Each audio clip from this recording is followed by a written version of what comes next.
تو میں یعقوب اور آپ کے جتنے پارٹنرس ہیں آپ سب کو میں مبارکباد پیش کرتا ہوں کہ پہلی دفعہ آپ لوگوں نے ملٹی نیشنل کمپنیوں کی ایس ٹی لینے میں آپ لوگ کامیاب ہو گئے ہیں۔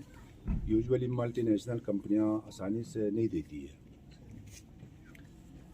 اور جس طرح آپ نے کہا کہ میڈیسن کے اوپر کمپرومائز ہو ہی نہیں سکتا ہے، یہ اچھا ایک سٹیپ ہے آپ لوگوں کی طرف سے ڈسٹرکٹ گیزر کے اندر۔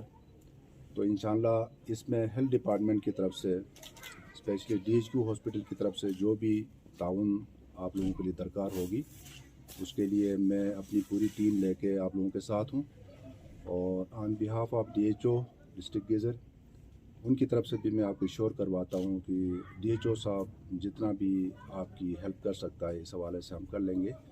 یہ ایک صدقہ جاریہ ہے۔ عموماً ہمارے ڈاکٹر صاحبان جی صاحب جب وہ کوئی دوائی لکھتے ہیں وہ ایک کاغذ کا ٹکڑا ہوتا ہے، لیکن حقیقت میں دیکھا جائے تو اس ڈاکٹر کی پوری زندگی کا جو اس کی محنت کا جو نچوڑ ہے وہ اس کاغذ کے اوپر وہ لکھتا ہے۔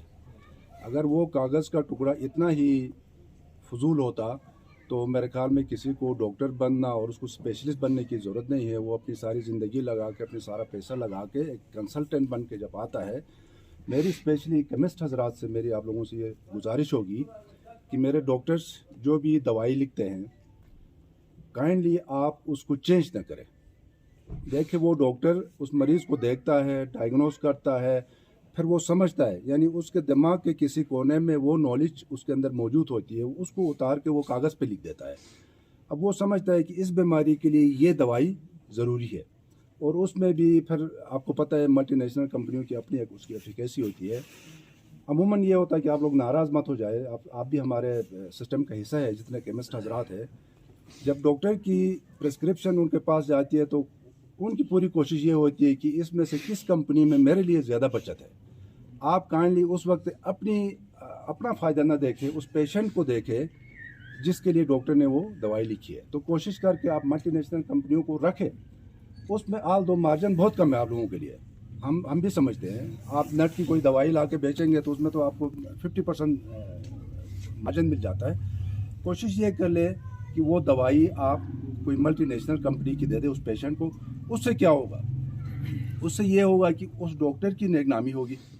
اب فرض کریں کوئی دوائی ڈاکٹر لکھتا ہے، آپ اس کو کوئی عام سی کمپنی کو اٹھا کر دے دیا، پیشنٹ نے جا کے کھایا اور وہ ٹھیک نہیں ہوا، تو سب سے پہلے وہ بلیم کرتا ہے ڈاکٹر کو، وہ نالائق ڈاکٹر ہے جس کی وجہ سے میں ٹھیک نہیں ہوا، ٹھیک ہے نا۔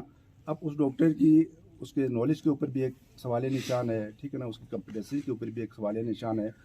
اور دوسری بات یہ ہے کہ اب دیکھیں نا، آپ لوگ سمجھتے ہیں کہ میں اگر یہ دوائی دوں گا تو 2 ڈوز میں اس کو آرام ملے گا، اگر میں یہ والی دیتا ہوں تو یہ بے شک 10 دن بھی کھائے گا تو اس کو کوئی فرق نہیں پڑنا ہے۔ تو یہ کل کو اللہ کے سامنے بھی ہم نے جواب دینا ہے۔ اگر وہ ہم 10%، 20% یا 30% کی وجہ سے کسی کی جان کے ساتھ ہم کھیلتے ہیں تو میرے خیال میں اللہ کے سامنے بھی ہم جواب دیں۔ تو سر صاحب انشاءاللہ ہمارا تعاون آپ کے ساتھ رہے گا، اور آپ عموماً وقتاً فوقتاً یہ جتنے کیمسٹ حضرات ہیں ان کے ساتھ آپ کا ایک بالکل کلوز کوآرڈینیشن ہونا بہت ضروری ہے۔ اگر آپ سمجھتے ہیں کہ آپ نے اس بزنس کو یہاں پہ کامیاب کروانا ہے تو آپ کے سپورٹرز یہ کیمسٹ حضرات ہیں، ٹھیک ہے نا، اس کے ساتھ اوپر ہم بیٹھے ہوئے میں وہ ڈی ایچ او صاحب انشاءاللہ ہم پوری کوشش کر لیں گے۔ کسی دن میں آپ کو بلاتا ہوں، آپ میرے آفس آ جائے، جتنے ہمارے کنسلٹنٹس ہیں ان کے ساتھ آپ انشاءاللہ بیٹھیں گے، چائے کا بندوبست میں کر لیتا ہوں میری طرف سے، ٹھیک ہے، تو بیٹھ کے ان کے ساتھ بھی ایک انڈرسٹینڈنگ ڈیولپ ہوگی تو انشاءاللہ یہ کام انشاءاللہ آگے بڑھے گا، اور یہ ایک صدقہ جاریہ ہے۔ Thank you sir.